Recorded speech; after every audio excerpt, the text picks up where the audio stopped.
After 8 long years of European and Japanese influence, a new era dawns for touring car racing in this country. Gone are the turbo Sierras, silver-top Volvos and four-wheel drive Nissans. In their place, the normally aspirated 5-litre V8s of General Motors and Ford. Sharing the spotlight with Falcon and Commodore will be BMW's amazing little M3, while in the 2-litre class, Team Toyota are first off the mark. The cast of 93 is most impressive. World champions Alan Jones and Wayne Gardner have the best of rides, while Peter Brock buckles up for his silver anniversary year. Past champions Dick Johnson, Jim Richardson, Mark Scaife are ready. And so too the young guns, Glenn Seaton, Tony Longhurst and Neil Crompton. The 7 network welcomes viewers across Australia, New Zealand, the United Kingdom, Europe, South Africa, the United States and Southeast Asia to Sydney's Amaroo Park Raceway. It's round 1 of the Shell Australian Touring Car Championships, proudly brought to you by Shell. To our vast viewing audience, it's hello and welcome to Sydney's Amaroo Park Raceway and, of course, round 1 of the Shell Australian Touring Car Championship. The dawning of a new era, certainly as far as V8 5-litre racing is concerned in the 90s here in Australia. And we have a lot of the world watching to see how the formula pans out. But so far, Alan Moffat, the indications are excellent. They are, Mike. This is much more than just a blast from the past. We've got all the refinements of Group A racing as we've come to know it, and good, strong V8 5-litre engines, 13 cars within a 1-second bracket. We haven't seen that in a long time. We certainly haven't. Yesterday, of course, in qualifying, as Alan said, Thomas Mazera led the pole shuffle. He was on pole. Glenn Seaton, second fast time in the Peter Jackson Falcon, followed by Alan Jones, his teammate. Dick Johnson, the first of the Shell Falcons, followed by his teammate John Bower. Then, of course, Mark Scaife in the Winfield Holden. And of course, this year is a new championship formula where drivers can actually pick up points. 3 points for the fastest qualifier yesterday, Thomas Mazera. Today, of course, it's the Peter Jackson Dash to get proceedings underway. 3 points to the winner there, 2 for second, 1 for third. And of course, there are 2 heat races, 1 for 5 litres, 1 for 2, that carry 9 down to 1 points. And of course, in the big main event over 28 laps here today, 20 go to the winner down to 10th spot. That, of course, is 1 point.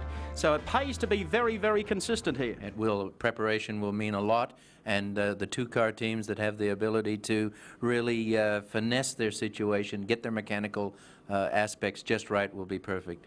Well, as we said, the turn of a card for the Peter Jackson Dash can change many things. Thomas Mazera and all the drivers pulling out the cards yesterday. Alan Jones, pole position. And I tell you what, he could be one to look at as the field comes out now for the Peter Jackson Dash.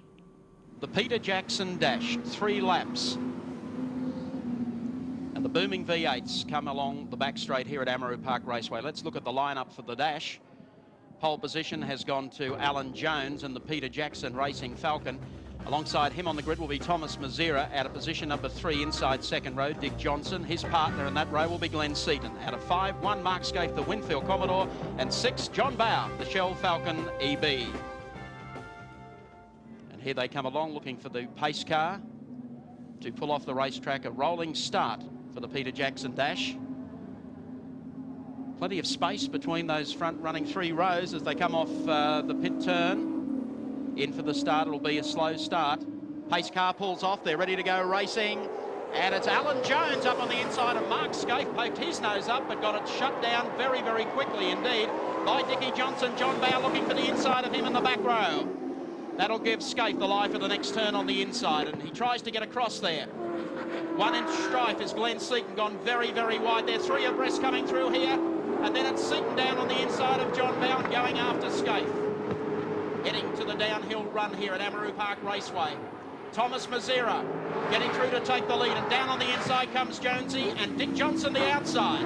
How close are they as they come out of Sutton's corner and down to the right-hander at the lake?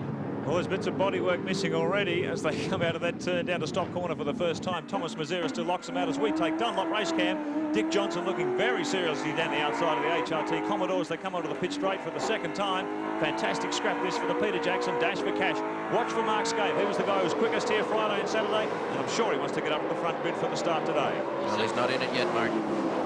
He's certainly not, Alan. He's made a move there. He's up to 4th, though. That'll put him on the second row if he can hold that. In the meantime, though, Jonesy has drifted back into third. There's Scaife in the Winfield #1 car. Out of the loop and heading onto the back straight. Mazera doing a great job here.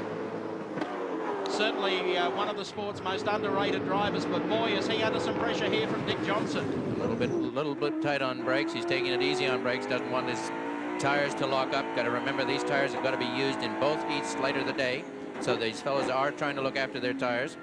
But Dick Johnson did a nice move there, and he is. No, he's not fooling around. He's letting Mazera know he's there. A tap, reasonable racing tap. Scaife to third as they come across the line now. 1 lap to go. Thomas Mazera, the race leader. Dick Johnson, Mark Scaife, the biggest mover in the pack, from position #6 now to third. Been able to pass Alan Jones, who sat on pole. He's got Glenn Seaton behind him, and John Bowe started 6th, and that's where he's running. Dunlop loop for the final time. Scaife doing this very, very comfortably. That is no mean feat to start off row #3 here on Australia's tightest and twistiest racetrack. Downhill to the left-hander at Sutton's Corner.